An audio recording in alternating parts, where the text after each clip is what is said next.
Dr Elaine Williams. Hi. Welcome to PowerTalk. It's really great to have you here.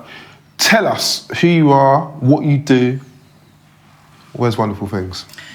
Yep, my name's Elaine. I'm a lecturer in criminology at Greenwich University. I finished a doctorate in knife crime, looking at the labelling process and how our response to this particular crime type has shaped youth work and policy and impacted on policing. And I came out of my experiences as a youth worker, specialising in crime prevention work in South London. And yeah, the experiences I had with young people and the kind of tensions I felt or the problems that I identified in our delivery and our approach. Amazing. Talk us through that journey, because obviously it sounds like you started off as a practitioner and then you've gone into academia and you've taken this whole, what you've learned and you've got a doctorate out of it. But what was that process like and what type of experiences did you have as a practitioner which led you to this research? Yeah, so when I left university for my undergraduate, I was around 21. I liked filmmaking and I liked young people, and I managed to get a job leading filmmaking projects and making videos with young people. But this was around 2008, 2009, which, as a lot of people will know, is this kind of big moment in terms of youth violence when people started to hear more about that intensification of violence between young people. There was a peak of homicides, child-on-child homicides. So around that time when I was working in quite an arty, quite creative industry, there was this kind of push towards people developing intervention programs that would provide specialist probation courses, really, for young people that were referred through these services. So I was part of a group of people, a fantastic team of people, who came up with these kind of 12-week courses that would, the young people would be referred to us by the Youth Offending Service. Usually they'd been caught carrying a knife, and they would have to come to these sessions and we would take them through this course. And I'm always kind of torn when I think about what we did, because actually there were some great aspects of what we provided, and I think for many young people we did great work, and that was certainly the feedback that we got from the young people at the time. But I always felt, well, more and more I felt as we did it, that there were some problems in our response to this. And that was really kind of what made me think about making an academic intervention rather than a kind of youth work intervention, that we needed someone who had experienced that firsthand to then communicate that through theory in order to impact policy that would then improve the practice. So, just to be clear, you're a practitioner, you deliver these interventions in youth offending settings. Some of it was good, some of the practice you felt could have been improved upon, and this led you to your kind of, how do I demonstrate, improve, research, academia, blah, blah, blah. What were some of the problems? You knew I was going to ask you that. Yes. Okay, there were two main problems. Okay, the first one was, let's say we've got a group of 10 young people who've been referred. Yeah. Within that group, you're going to have some very complex needs. Yes. Yeah? Like? So you would have, let's say out of 10 young people, you'd have at least 2 that couldn't really read and write properly. Right. You'd have a couple of them who would turn up every week and they smelt really bad because somebody wasn't taking care of them, You could tell that there was neglect. You'd have a proportion of that group that were in care, and you would have a proportion of that group who were bullied. They'd carried a knife because they were genuinely scared that they were going to be killed after school. And they'd carried a knife to school that it might have been just that one time, and because of their nervousness, or it was pulled up on, they would find that would affect their whole life then, because they'd be kicked out of school, end up in a PRU, probably not get GCSEs. So, we were dealing with those kind of complexities. And the thing was, I don't want to say, let's feel sorry for them. I'm not saying, these guys are victims, and they were girls as well, guys and girls. I'm not saying these, let's think of them as victims. What I'm saying is, it's not as straightforward as good and bad. Right. And I think when we look at the kind of tabloid response to knife crime and that kind of clickbait coverage, it's very easy to get this narrative of good and bad. Yeah. And actually what you have are complete people. They are whole people. Yeah. And they have very complex, very intricate lives. And carrying a knife was only one small aspect of their whole. And so when we were running these sessions and designing them on this one small aspect of their lives, we were ignoring or not addressing this much broader set of issues they were facing that were often unique to themselves, but also there were some reoccurring kind of problems. So that was one thing. That was one problem. And, that kind of affected the practice. The other problem was, and I know this might, you might disagree with me on this, but... I don't know what you're going to say. The other problem I found was there is this language of like an individual responsibility. And what we were telling young people is, and what we still tell young people is, make better choices. This is up to you. You are the master of your own destiny. If you just try harder, if you just aspire higher, and we even name the courses after this. We call them Aspire Higher, Make Better Choices. The whole kind of premise is that young people can make better decisions and fix their problems for themselves. Yeah? And this, for me, was massively problematic. Go on, explain why. Well, first of all... Because it sounds completely... I know. I'm playing devil's advocate, but let's say, it sounds completely logical. I know, yeah. Why wouldn't you inspire a young person to make better choices? Yeah, and Surely as a parent, you would do the same thing to your children. And eat your vegetables, all that type of stuff. It feels empowering, like it's an empowering kind of position, and it makes the sessions feel great, and it also looks really great on a funding application, and which I've written hundreds of, So definitely this kind of empowering speech it feels good, it sounds good, it looks good on paper. However, they're children. Right. They are children living in a society that we, the adults, are creating for them. They don't vote, we vote. They're not creating the circumstances that they're then coming up against in their daily lives. We do that. So, as a society, are we telling ourselves the same thing? Are we saying to ourselves, make better choices? Or is this all directed at young people? Now, that was one problem. But remember, I was doing this 2010, 2011, 2012. So it got increasingly hypocritical for us to tell young people to fix up, to overcome their challenges, when we were increasing the challenges that they were facing. Well, it's an interesting period of time, isn't it? Because that's when austerity kicked in. 1.6 billion over 4 or 5 years came off local and central government resources, which impact youth services and detached workers. So completely hypocritical to say to a child, make better choices, when the government are making very bad ones. Yeah. And what were we doing to stop that? What did we do when they cut the EMA for young people? And so it was all this kind of idea of young people are responsible, young people are responsible. Meanwhile, where's our responsibility as adult society to keep them safe, to keep them happy, to give them opportunities to make them prosper?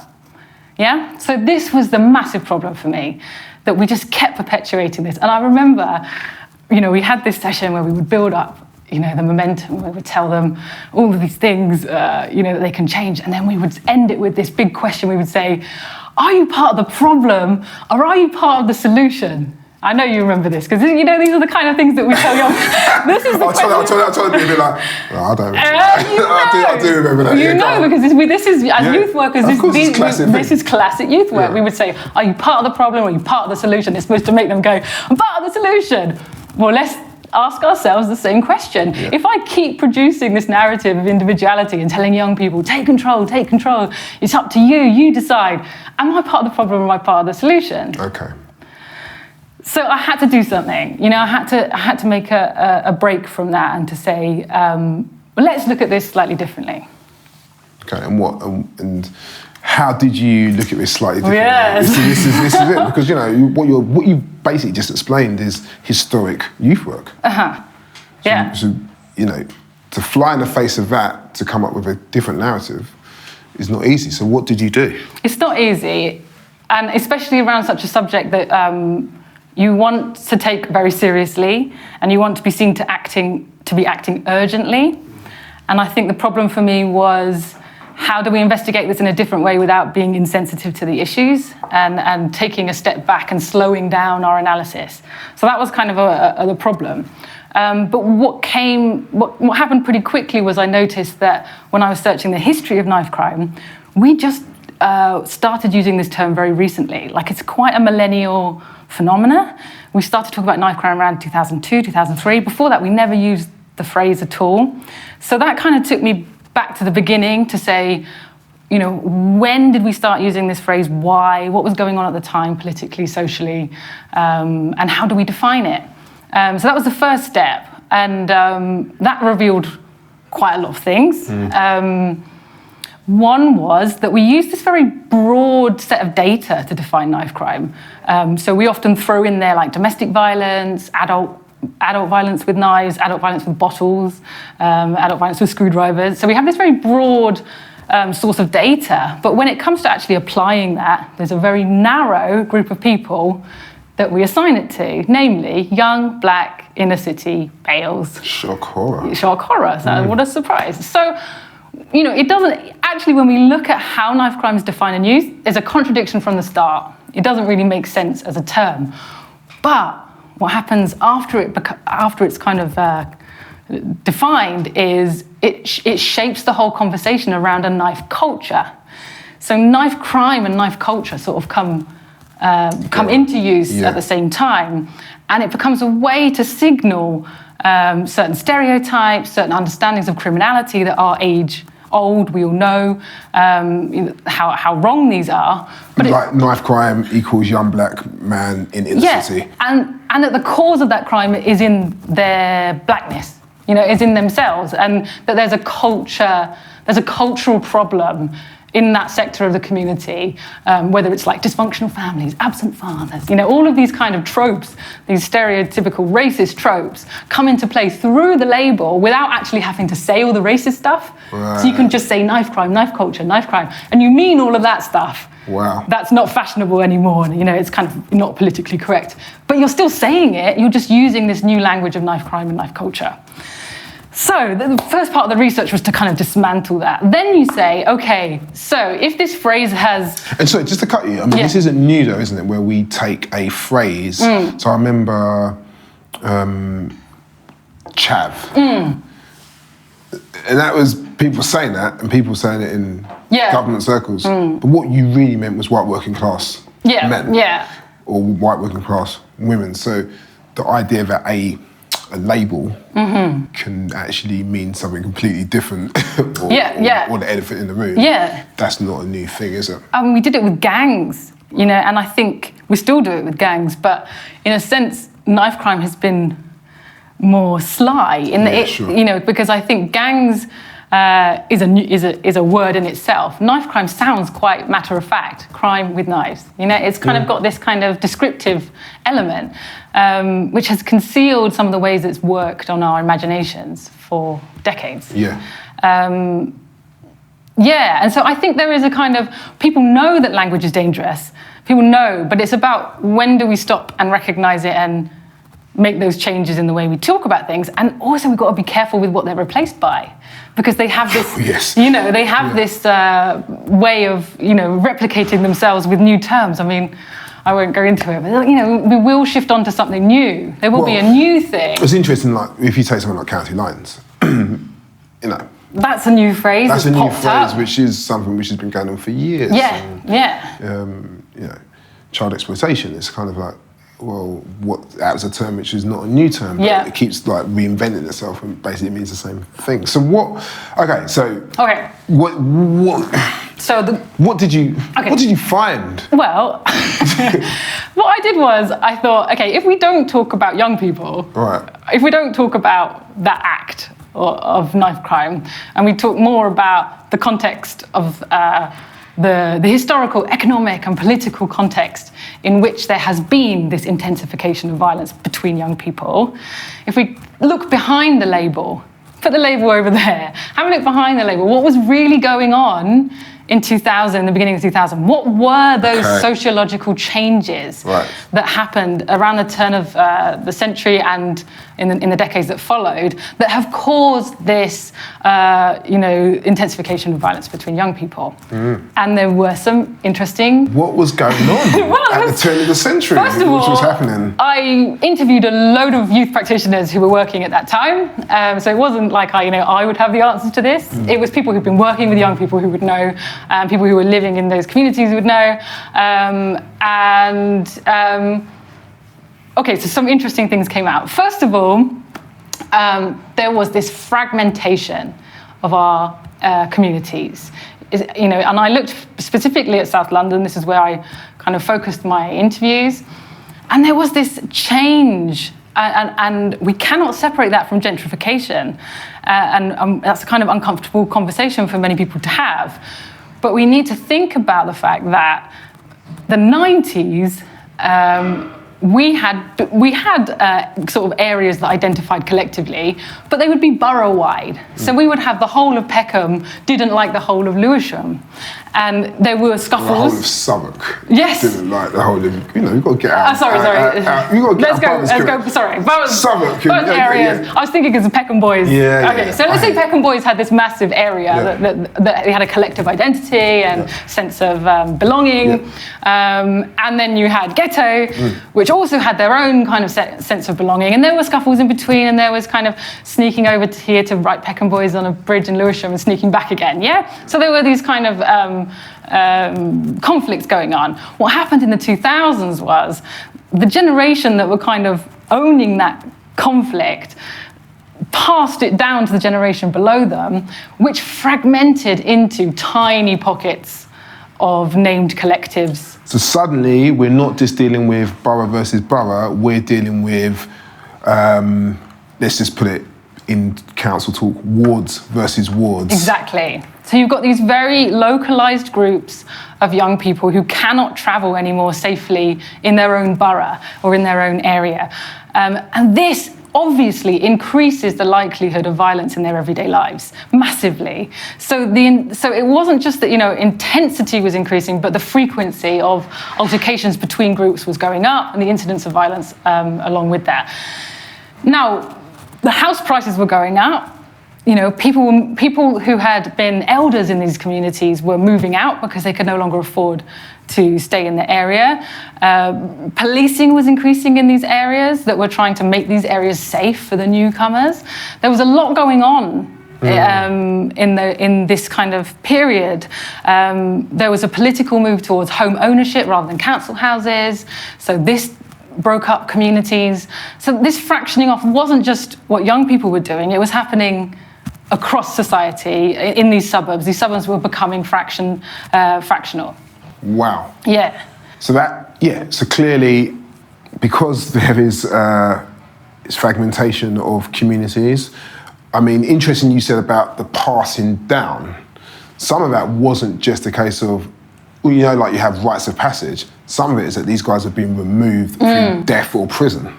Yes. And therefore there was a vacuum left.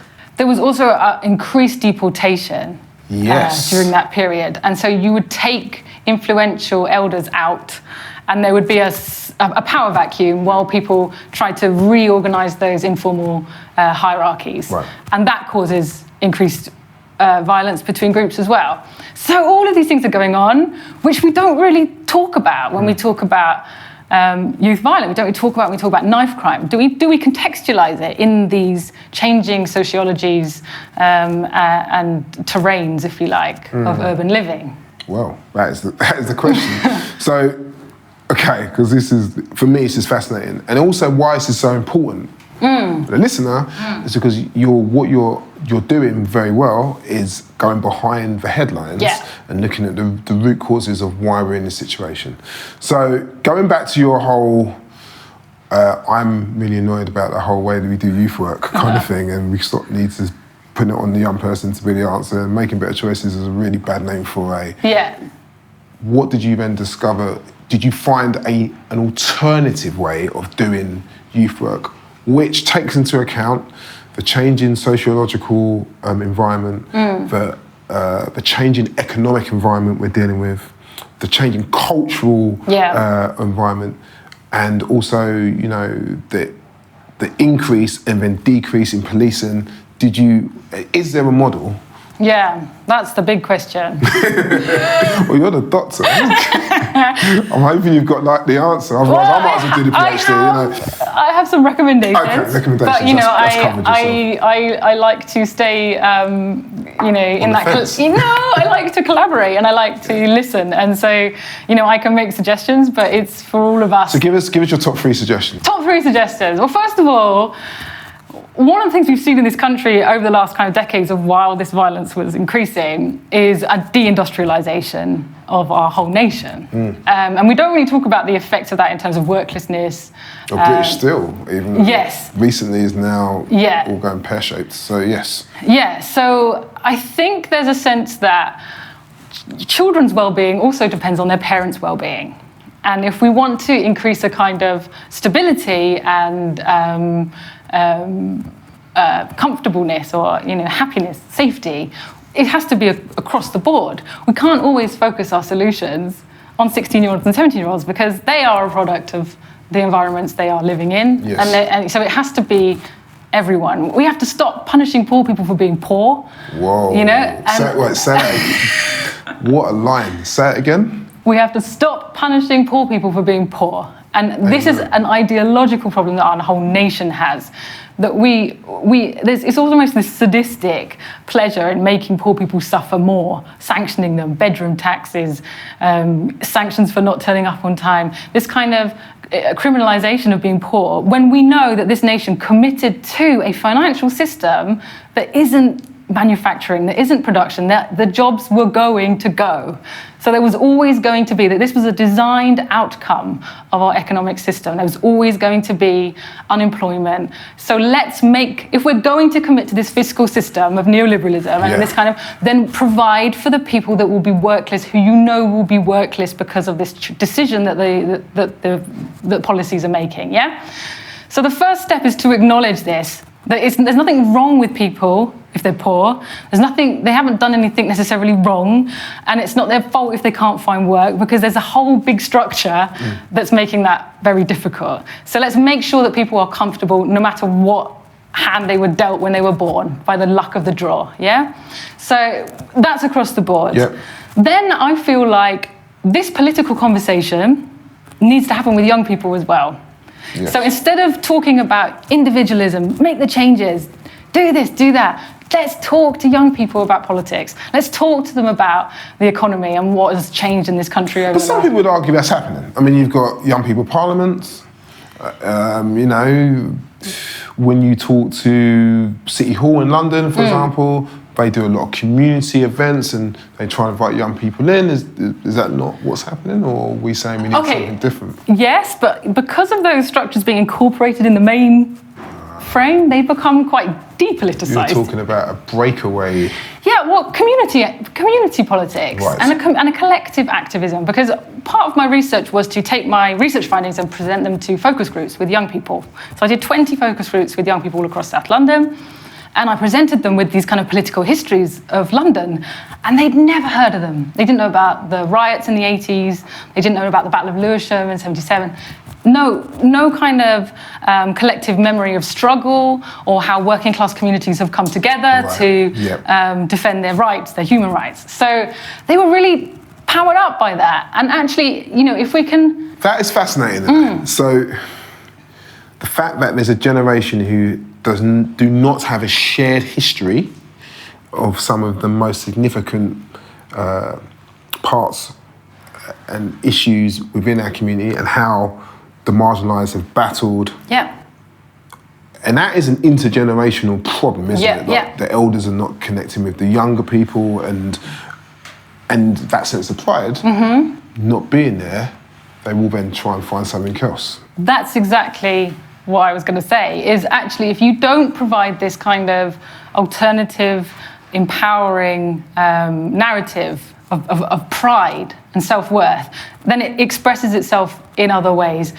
And that masculinity comes into there and it expresses itself in very dangerous ways. Wow. So part of the solution is to provide these empowering identities that are based on collective memory of things that we have achieved in communities and the steps that have been made in the past. Wow. I mean, that's a genuine wow, because I think, you've just articulated exactly what I've always felt has been part of the problem, where you have not got this shared history and there isn't that conversation going on. And you talk to even young people about Stephen Lawrence. I don't know who Stephen Lawrence is. Right. One of the most significant situations, tragic situations, which not just impacted South East London, but changed the face of how we look at race relations in the UK. So when you hear that people are, I don't know who this guy is, it's odd. Yeah. Because what that means, it's like, I remember when I was growing up in the 80s, I'm too young to really remember everything which was going on about apartheid and Nelson Mandela. But my parents made sure I knew what was going on. Yeah. So years later, I am clued up on that particular issue. Yeah. So there's a disconnect between even the parents engaging with their young people. Do you think that's partly because, going back to your idea of thinking about poverty, and I had this conversation elsewhere, that is it that mainly because their poverty is increasing, parents are now thinking, or carers are now thinking, do you know what, it's just about survival. Right. As much as I'd like to have the space to do other things, I've got to save my one and make sure they're okay. Yeah, definitely. It's a scarcity mentality, isn't it, of like protecting your own. And I also think that the construction of young people as criminal or deviant, this kind of change in the way we think about young people is also part of that as well. People are scared to talk to young people. Sure. And people don't have that, they don't think that young people want to know about their past. So there is this judgment made about young people that, and that's been very interesting to challenge that when I'm in my focus groups, because I've seen adults who were at those, watching those focus groups, who didn't know that young people, they know the young people very well, they were their teachers, and I've never seen so-and-so talk like that. I didn't know that he was interested in politics. So you've got adults who are now surprised that because, and this goes back to how we teach, so suddenly there's another method, because some of the people I've interviewed for this season have basically been quite critical of the education system, saying, we're not teaching young people about how to handle money, or we're not talking about history outside of the white context. And then what you've just said there, as soon as you start talking about things that really matter, those kids who are who have told there's no enthusiasm or you're not interested suddenly become interested, which suggests that maybe needs to be a radical change of how we... I mean, I was chatting to a young person not too long ago who said there needs to be a radical change of how we do education. This is a young person, 19-year-old talking. So there is something in that. I think that's definitely... Not that I'm blaming teachers. No, but that's the thing. Sometimes I think we have become a society compartmentalised, and whose responsibilities is whose. Because what I was going to say is my third final point of what we need to do is more of this, actually. And academia is at fault for, academia has a huge amount of knowledge about social structures, political theory, economic theory, but does it communicate those out and apply those in the context where they're needed? Well, can I go deeper? Is academia appealing only to the white middle classes? That's not to say that I don't know black professors, because I do. But even white working class people I know in academia have struggled. Yeah, it's a real problem. It's a real problem. And I think this is the same as what we're looking at in schools is the education relevant to the people who are studying it? Because if your professors don't understand what's important to you, if they're not teaching what's important to you, are you going to connect with it? But we also got to be careful way? as well, because we don't want to make the assumption that just because you're black, all you want to do is talk about black issues.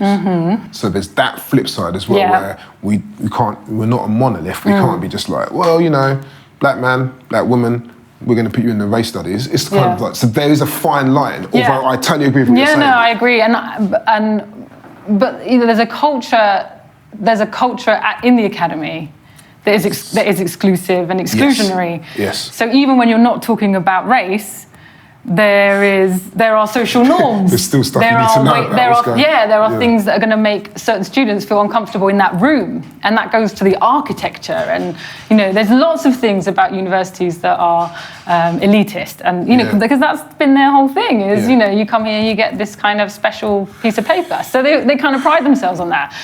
But you know, it has to happen both ways. We need people in academia who've got these kind of this knowledge and experience and perspective, and vice versa. We need academics to come out of the institution and. But this is part of the problem we've got, because you know, you invited me to speak at Greenwich University. It was fascinating to speak to first year criminology students, but I realised very quickly that in terms of practical experience, that doesn't really come into people's teaching. So I saw a lot of, they're great, but I saw a lot of naivety, which you expect at in your first year uni. But I'm like, where are you going to get the on-the-ground experience to make you the best practitioner possible? And I'm sure that's a whole nother conversation. I've recently been having conversations with some people where I'm like, we've got to get these guys into the field early, so they can really have a clearer understanding. Because they're the ones that are likely to become the managers, you know, and that's another conversation. And to be fair, I did see a bit of diversity in your lecture. Yeah. So I was like, oh, you know. But interestingly, just to say, and I'm not going to expose who this person was, but the person who had the most empathy, who I spoke to, was a young woman of colour who was local. And we won't go into what happened, but it was interesting the ownership she felt of this particular situation. We're talking around, like, you know, a particular situation which happened locally, and I was like, that will mark you out from the average. And I think having you there brought that out in ways that it wouldn't if I had done the session. I brought out the emotion. People crying. No, let's be real. Like, actually, one of the most exciting things about getting the job at Greenwich for me was I can finally use this network of amazing people that I've worked with over the past decades, you know, and bring those to the university to show students, you know, what's really going on out there, and vice versa. They get to see that, but they also get to talk to me, and I've got that practical experience. So it is an exciting opportunity to get a foot in the door of these kind of institutions and change it from the inside. I mean, I know we're always no, because I think this is always part of the. No, that's part of the thing, and I think you are somebody who's always been that. Any door you've gone through, you've brought other people through, and you're also changing the structures. We need more people, you know. You're my friend, you're someone I've known for years, but you are also, if we were going to put it into like political, racial talk, you're a white ally in these situations, and I think we need more white allies who do have entry points into elite institutions to kick down the doors and smash the glass ceilings for others to come through. So, our time is running out. I always ask, is there anything you would like to say as a final word which you have not mentioned? Yeah, I guess I would just say, let's push things forward beyond labels, beyond these kind of categories that we put crime in particular, and don't be afraid to apply politics, to apply economic theory, because these broader structures help us to understand the acts of individuals that are trying to struggle to survive within them. And you know, it's always nice to work with you, and things like this, things like what you do, and bringing these experts together and having these conversations is really impacting and can spread that kind of knowledge and collaboration to make some really big changes. Yeah, and that's what we want to do. We definitely want to do that. And I just want to thank you. It's been amazing just to watch you kind of just excel and grow in many ways. And so I want to thank you for your time, Elaine. Thank you. Thank you.